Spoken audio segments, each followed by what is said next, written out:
Hello, and welcome to another episode of the Christian Reeve Podcast. Today's guest is a philanthropist, public speaker, and social impact entrepreneur, and an executive coach, a man of many different talents. His name is Arnaud Saint-Paul. Welcome to the show. How are you doing? Hi, thank you so much for having me. It's a pleasure to have you, sir. I prefer, instead of executive coach, I prefer conscious guide. Conscious guide. Okay. Mm-hmm. Okay. Because I'm not here to coach anyone, but just to show where they could head up. Well, let's delve into that. What's a conscious guide? Yeah, it's someone that brings you to you, but to a more conscious aspect of you, probably, right? And so its job is to really enable you to become a better version of yourself in your own way. Okay. So there is no necessarily there is a process, obviously, but it's always specific to the person, to the individual. So my role is to bring clarity, and then you do the job, right? Which is to step the doors and open the doors, step into them, and then go to the other side, figure out what it is, and so on. What do you do when you meet people that are, and I've asked this question to people before, but I'm interested to hear your answer. What do you do when people are quite closed-minded or not very receptive to your ideas, or, like that people might not, they might be open to learning something new, but they're not really open to what you have to see, something new, you know what I mean? Like, what do you do when their minds are a bit more closed? Like, how do you approach that? I continue loving them for who they are and having that specific way of seeing the world. And if it happens that I'm not the one to be able to help them because I don't have the words to make that happen, that's okay. It's part of part of the dance of life. But that nevertheless doesn't change the fact that they are not amazing and they have their own unique way to see life, and that's great. Okay. I mean, it kind of draws. I mean, there's different ways I can continue, but I do want to kind of just talk before we kind of get onto your personal story. I just want to talk on some of these terms that you've come up with that are attached to what you just said. So, on your website and on various other platforms that you have, you talk about things like conscious capitalism and conscious leadership. So could you kind of, explain what these terms kind of mean and how they help businesses? Okay, so conscious capitalism is a concept which states that capitalism is not anymore about just the shareholder. It's about multiple stakeholders. So including the shareholder, yes, but also the clients, the employees, so it's about a more conscious use of capital, and where many stakeholders need to be taken care of and not just one. So very straightforward. It's a novel concept that emerged probably 15 years ago, 20 years ago, maybe. And that is getting traction in the US, and and you have other movements like B Corp, or any social impact driven company is one way or another connected, at least in action, right, to the conscious capitalism concepts. So that's conscious capitalism. Does that make sense? Yeah, no, it does. I'll just have questions off the top of that, but I won't interrupt. Please continue, and I'll save them for afterwards. So now I'll get to conscious leadership. So conscious leadership applies to two aspects. It could be conscious leadership of your own life or conscious leadership of a company. They both start from the same premise, which is that, whether an organization or a person, we all have these independent musicians that are all, playing on their own without any coherence. And then at some point, you want to bring that coherence about so that people can really be part of a whole, right? And everything sounds or in unison. So creating a symphony whether in my own individual, right, or in a company, same thing. So conscious leadership is about, first, for the leader to become aware of himself, meaning aware of all these musicians that are spread out here, there, and there, and that are conditioning not only the experience, but actually the outcome of whatever decision I, as a conscious leader, is taking, right?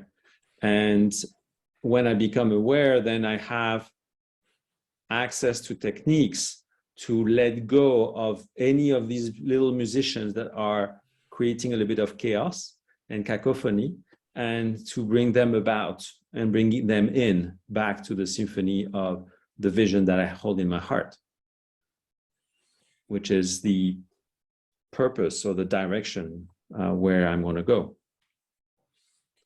This is interesting. Right? So, oh, sorry. Was there more? No. I mean, I can go on more, but please continue. Well, all I was going to say is that, I mean, when it comes to specifically that term conscious leadership and the way you kind of explained it there, I've certainly heard that different versions of that same idea kind of being expressed in modern leadership in companies. And I suppose right now we're at an interesting point when it comes to day-to-day business, because on one hand, you've got all these new, fresh ideas, some of which are new, some of which are rehashes of old ideas. You know, basically trying to encourage people, as you said, to like take charge, and you know, like it's this idea that everyone is fully in control of themselves and, you know, has the power to change and everything. And I have my skepticisms. Part of this is because of working in industry. I'm now a full-time freelancer, but I've worked in corporate and such, and I've seen the good and the bad, and you know what good leadership looks like versus what bad leadership looks like. And I agree with the premise, as much as a real leader is someone that kind of, well, leads as opposed to telling everyone what to do. You know, someone who kind of leads by example and gets stuck in. I think that's always going to be the best type of leadership. So that concept that you've got right there, I've seen that work, and I've seen it in action, and I think I couldn't agree more. But when it comes to your ideas with conscious capitalism, when you were talking about it there, to me it still feels like a bit of a pipe dream, in so much as, and I'm not saying it's not possible, because I think it does depend on the company. But when you were saying like it encompasses all different stakeholders and not just the shareholders. Well, if you've got shareholders in the midst, and that's a main stakeholder, that's always going to be the prioritized stakeholder, because, you know, shares equals buying power. It equals ownership and direction in the company. So obviously if I have 20% shares, you have 30-40% shares, you know, we have a say in how things are run, and we can influence things.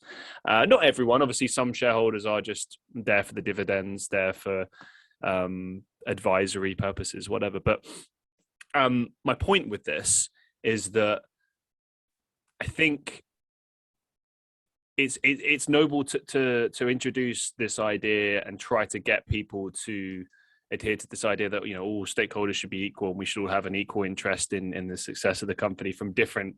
It's not what it is stating. Sorry to interrupt you. What it is stating is that the conscious capitalist should take into account all stakeholders, or the main four stakeholders, and when they are taking decisions. Obviously, the shareholder still keep their, you know, their interest and their capacity to influence these decisions and whatnot. That doesn't change. But it's why I talked about social impact as well, where the social impact entrepreneur will have to have, like, you know, like a public benefit corporation has to have a purpose first, so that every decision is aligned with that purpose. So, but in any case, all this are beautiful ideals towards we want to tend to, right? And why not? It doesn't seem to be a bad idea, and it seems to be conducive to some positive outcomes, including the ones for their environment. So why not? Now, I want to come back to the conscious leadership aspect, which I think is deeper and more interesting. And when you were saying that you were a bit skeptic, perfect, amazing, I wanted to offer a new premise on which you could base your life, and any conscious leader should base their life on. And it's a premise that is based on quantum physics, which explains how the world works, which is that, and you're a musician, so you're going to understand it right away. Every single thing, every single thought, emotions, encounter, objects, light, etc., are vibrations. Mm-hmm. Always. So what is interesting is when you start to assimilate that, so even the microphone you're talking into, so you're using vibrations to talk into the microphone, but the microphone itself is a vibration too. Interesting. But the bottom line is, if that is the case, then that also means that you and I are vibration.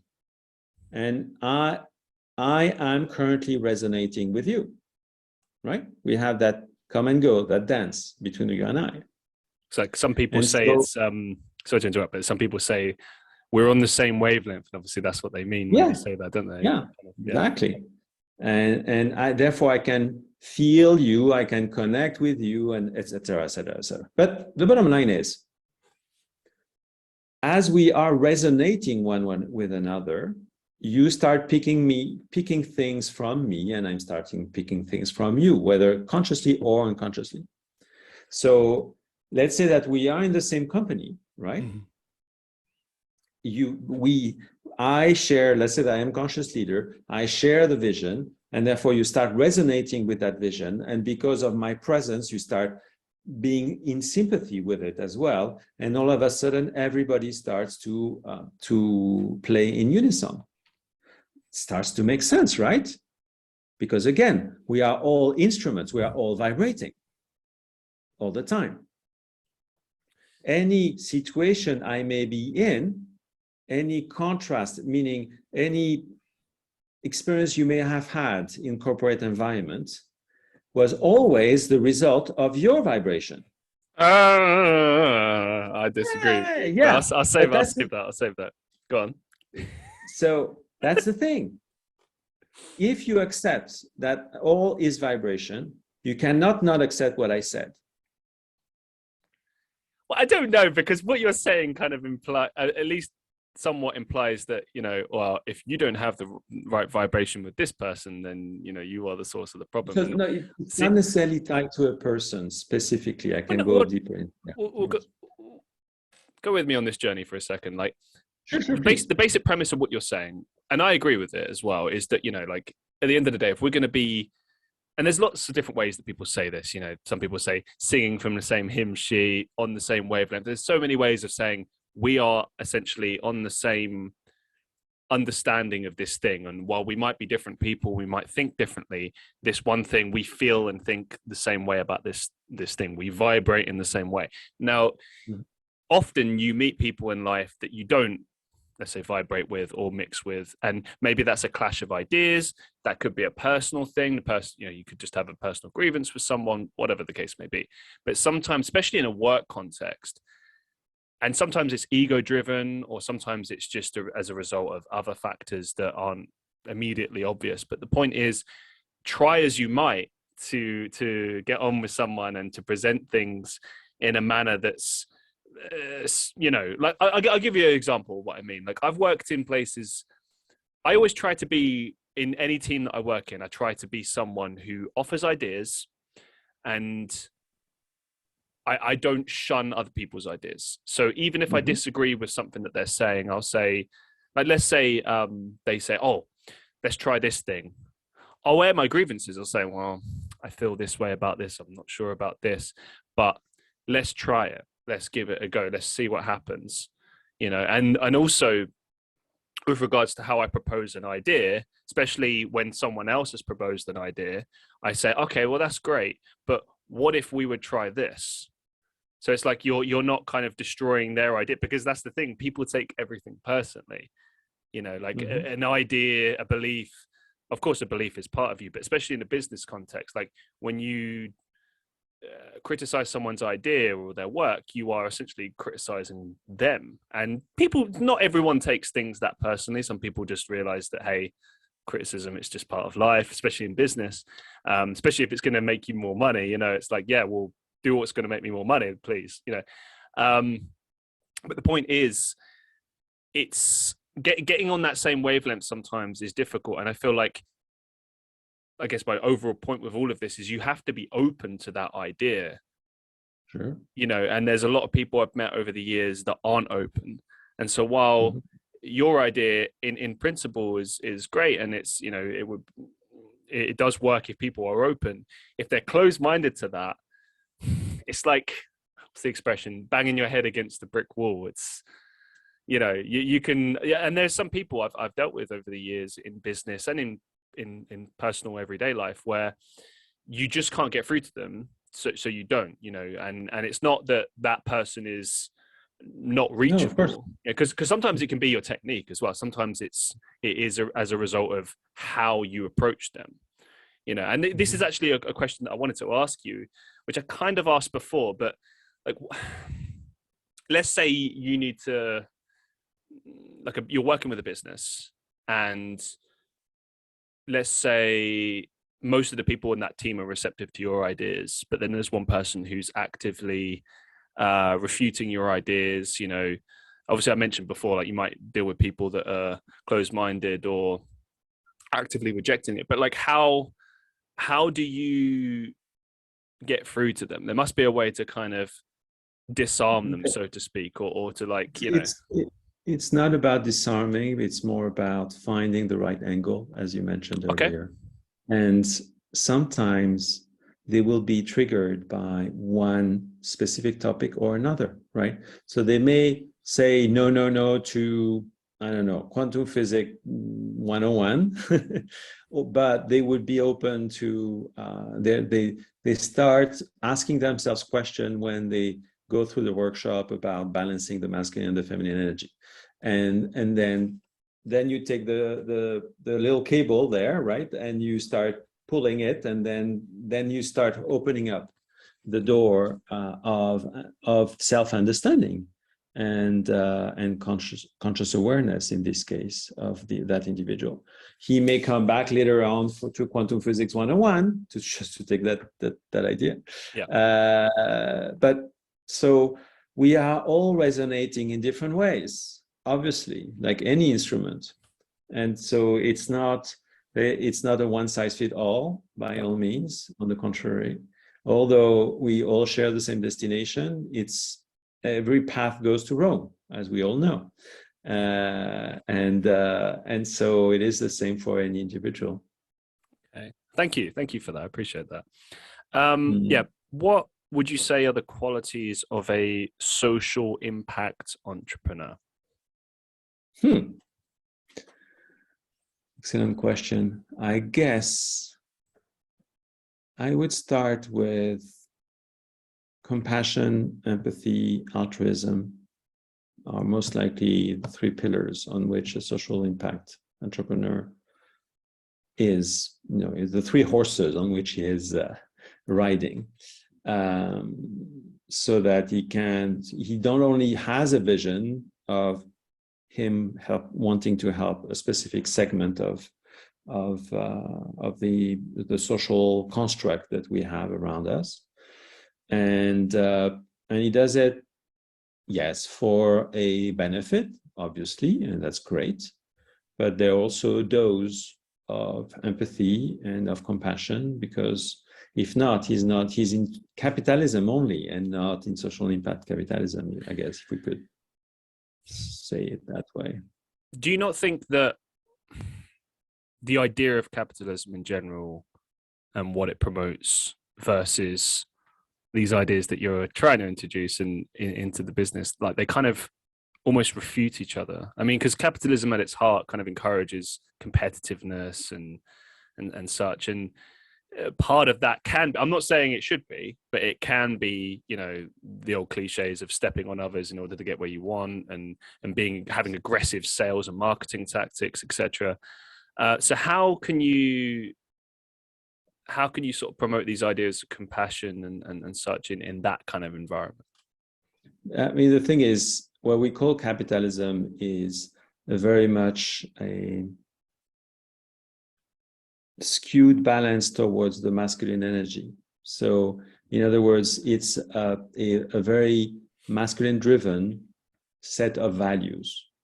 Okay. And we are, as a society, getting into more feminine values, where we find a new balance, right? So right now, or capitalism is masculine there, feminine here, and we're slowly getting somewhere, meaning getting into more balance. And we're talking about, the politics and capitalism. So economy, politics, everything is going in the same direction. So our society is evolving, and individuals as well. So in other words, you have companies that are too masculine driven and therefore are running into too many struggles and competition, et cetera, which is great. It's a beautiful journey. However, there is a more efficient way to make things happen if we find a more balanced team, way, spirit, culture, et cetera, that not only uses amazing masculine values, but also feminine values. And when they are together, then we accelerate the growth of our company, but in a very different way, where it's not anymore about struggle, it's more about positioning and going into getting into more collaboration, et cetera. So we have that opportunity. It's up to each of us as leaders to choose if we want to go in that direction or not, obviously. And there are people that will continue to hold towards the masculine value, and that's great. But where we're going, they will have less and less possibilities to thrive. So that's kind of where you think we're headed then, is a more compassionate almost version of business, which I don't know, it almost seems impossible to me in a sense, because one thing I've noticed is there's this large contradiction between the values that companies purport to be following. So, things like value propositions and mission statements and goals and aims. It's all very, and sorry, I know I sound like particularly cynical today. So for any regular listeners to the show, they're probably like, whoa, what crawled up his ass?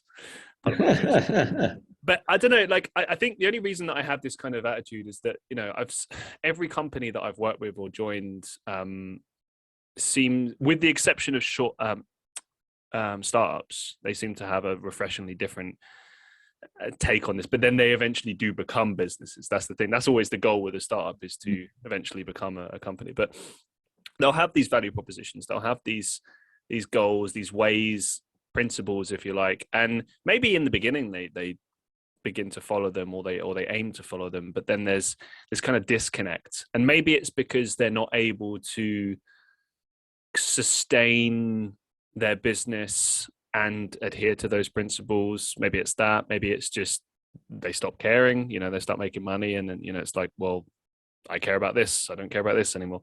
The way I look at it is that I kind of see it as a big old PR thing. I mean, when I was at school, in business school, this was 15 odd years ago, maybe, we learned a lot about things like corporate social responsibility. And when I first was introduced to that idea, it kind of seemed like this idea of like, okay, maybe it's something that in principle is something we can all aim and strive towards, but maybe not something that is immediately possible.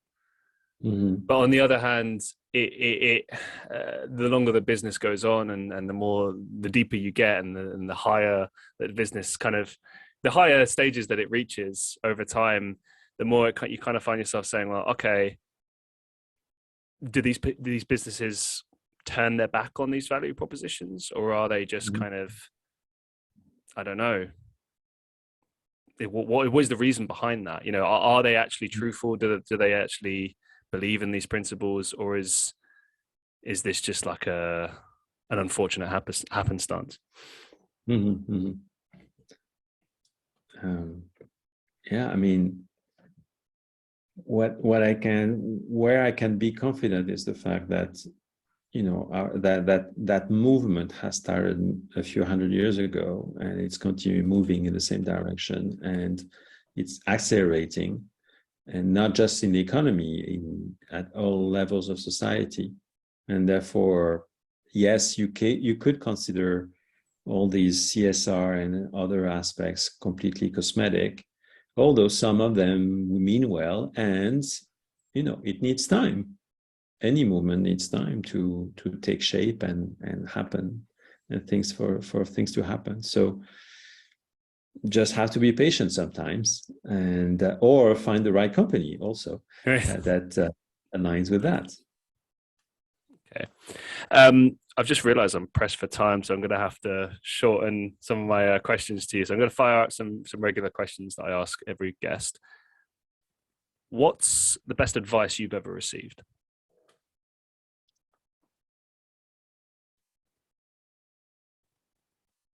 I don't know. The best advice I have received, I guess I'm going to change a little bit the question. And what is the best question I have ever found? Interesting. And it is, who am I?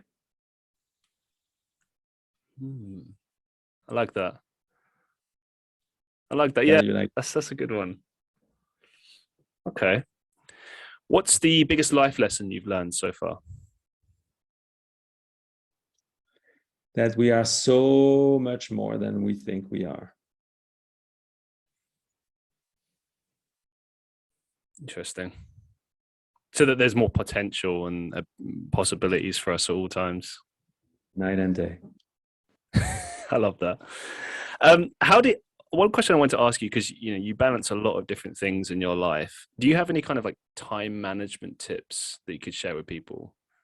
None whatsoever. Well, I have one. No, I have one probably. Yes. Trust the universe to bring you whatever you need, whenever you need it. Okay. Therefore, you don't need any time management. I like that. Let's throw it back to your public speaking. Like, what would you say are the key elements of a successful speech? And also, what do you think makes a good public speaker? A speaker that talks from his heart authentically, and who is able to really listen to the audience that is not speaking, right? So that he conveys the right word for that specific audience at that specific time. Okay. What would you say is the difference between an executive coach and a regular business coach? A business coach will focus more on the techniques, on how to grow your business. So whether it's marketing or sales or etc. So you will have an overview of the business and how you can manage it.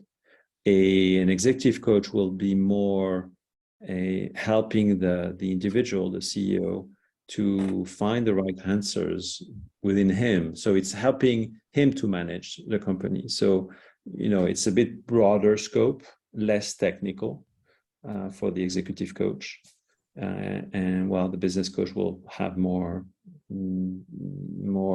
technicalities to handle. In your own words, you experienced an awakening at age 13.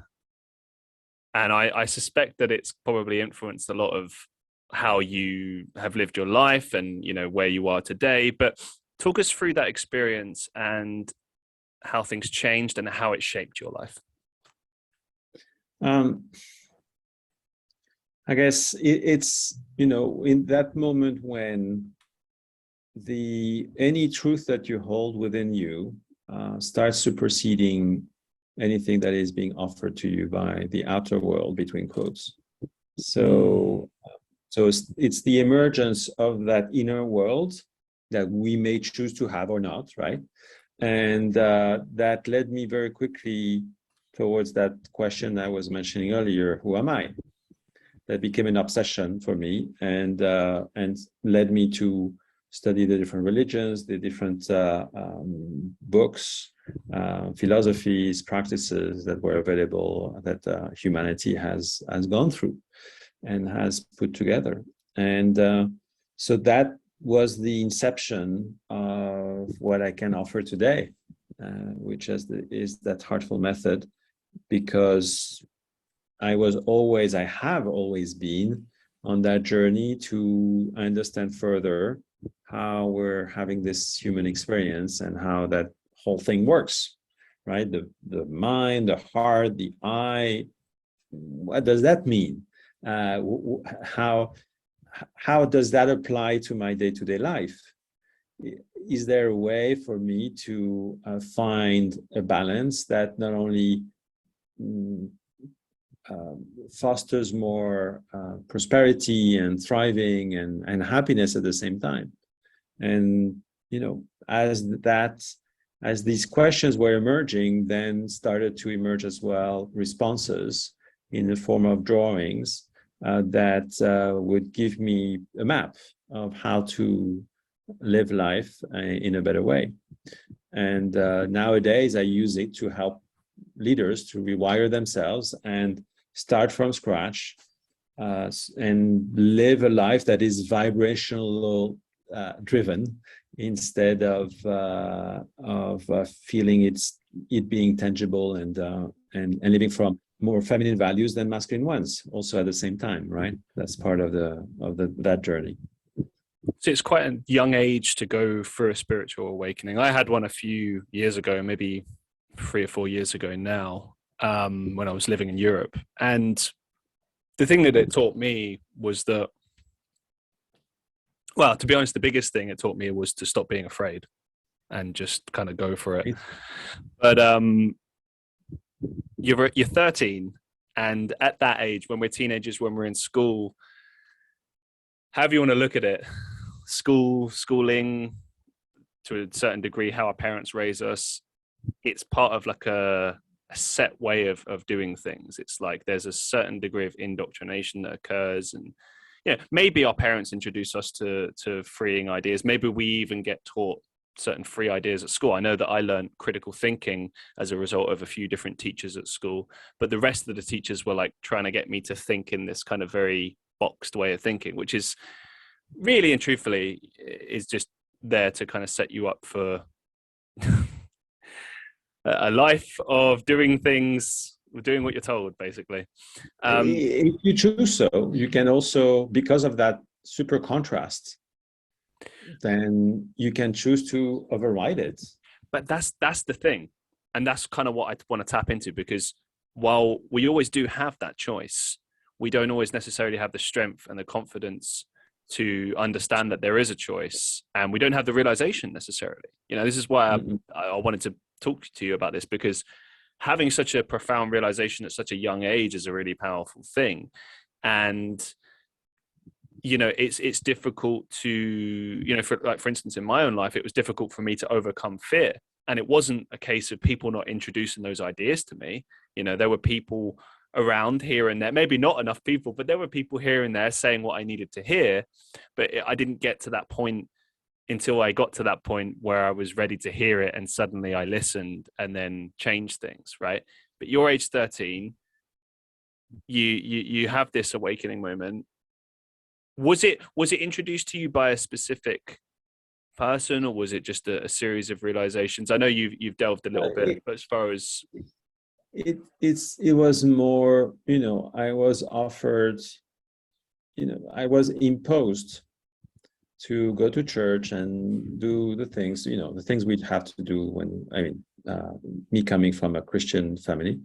And I said, no, this doesn't make sense. What makes sense to me is God is everywhere, and I'm him, he's me. That was the truth that would only explain what I was feeling. And so I was able to say no, and then go from there. And so that was the type of realization. So the people around you, like family and friends, they essentially embraced the ideas that you were now expressing? Was there support there, and or if not, like how did you Oh, overcome that? no. I was alone. Oh, I was okay. completely alone. Sorry to hear that. Well, No, it's how okay. did you overcome that? Because I think that's a very powerful position to be in, to be able to get to the point where you persist and push forward with how you feel in despite of pushback. So how did you deal with that pushback? You just can't help it. It's what makes sense to you, and you just do it because you don't have. I mean, it's as if you. I was asking you, how is it to be a black person? You don't know. You can't help it. You're white, so you're being white, and that's it. Maybe not the best example I chose, but anyway. No, I get it. I get it. Like it just is. It's a fact. It's a thing. And then that's it. It is. Yeah. I get it. So. Okay. Well, let's talk about how like you transitioned that into business. So you had these ideas that became part of you, that became who you are. So how did you kind of realize, okay, this is something I can make money with, I can help people with this? Like, where did that transition come? The good question. So in that never-ending inquiry towards myself, right, I started to acquire tools, whether from these drawings that I was mentioning earlier, or meeting people and meeting, working on myself, and therefore working with people, and therefore learning what they were doing and how they were doing it, and so on and so forth. And so when living in Spain, I had a center helping people to heal themselves and be reborn to themselves. And once I got these famous drawings I was telling you about, which became a 12-session program on their own, right? It was not on purpose at the very beginning. It just became that I had such a collection, and they started to make sense and become coherent, obviously.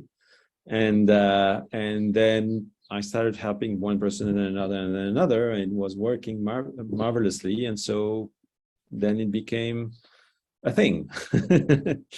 And now it's one-on-one sessions. It's also retreats, and there will be online courses as well, etc. Because it ought to help as many people as we can. Throughout your life and throughout your business career, what have been your biggest challenges, and how did you overcome them?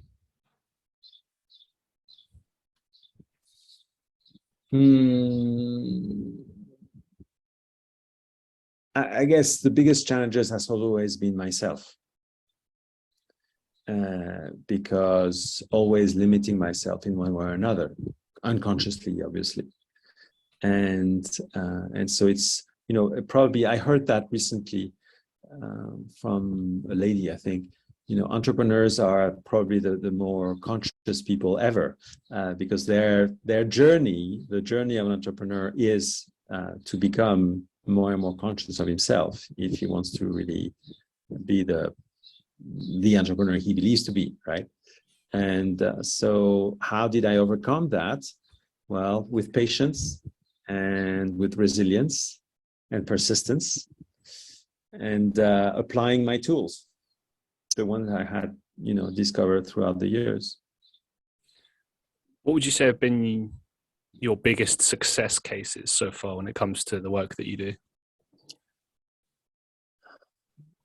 I mean, each and every one of them is a success, absolutely stunning. I couldn't say one is better than the other, because it would detract from the others, which wouldn't make sense, because each is unique. And now, I mean, I've seen CEOs that all of a sudden start signing 9-figure contracts because we did just, we spent half an hour together and boom. And other CEOs that have been able to all of a sudden finance their whole resort, when they were, before we started working, they were feeling like a victim, and it would never ever happen, right? So it's not only about finance. Obviously, there are so many other aspects, but that's the only one we can measure per se. But I think everyone is a success, really. Even that lady that I worked with 10 years ago contacted me 10 years after, wanting to do something else. And then we do it, and then she's happy on her way. Okay. And taking everything into account with regards to all of your work that you've done throughout your life, what would you say are the biggest kind of lessons you've learned from that work? Wow, that's a vast question. Well, the key things that stand out. You know, I mean, we've explored some of those themes throughout this show so far, but maybe I mean, and this is a very biased answer, but okay. I think the best thing I can come up with as a summary of all the different activities I have had so far is to listen to my heart. And so if we listen deeply enough, he will guide us. And that's probably the best description I can provide to answer your question.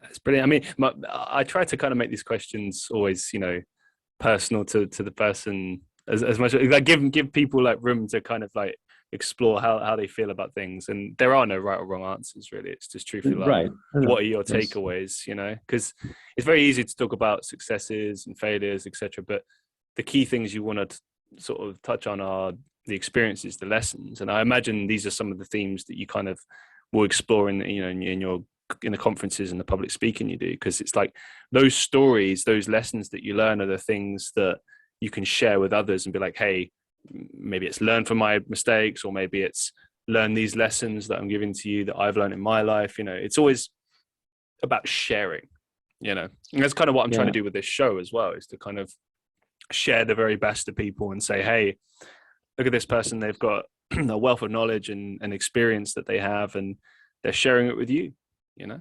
No, and you're doing it very well. Oh, well, thanks so much. Pleasure. Yeah, I mean, we have so much inside ourselves. I mean, and I see so many people just completely forgetting it and not using it. And it's great, you know, but why not? Why not? Yeah, why not indeed? As we draw things to a close for today, do you have any upcoming projects or maybe some final thoughts that you'd like to share with our listeners? I mean, upcoming project, I'm working on my third book, which is going to be The Heartful Method. The second one was I, which is a journey of I towards itself. And projects, we're organizing a retreat in Egypt on the Nile. That's going to be absolutely stunning, and to help people experience harmony. And during a 7-day trip, and using the temples and VIP retreats, VIP visits of the temples, it's really something. And then what else? Yeah, there will be coming at some point an online course, but I don't know exactly when yet. And yeah, that's about it. Now, final thoughts. I think, to summarize, we have so much potential inside ourselves. It's a pity not using it. And so if you want to know more, let me know, and I can share it. And it is there at our disposal. And life becomes so much easier and magical when we start applying them.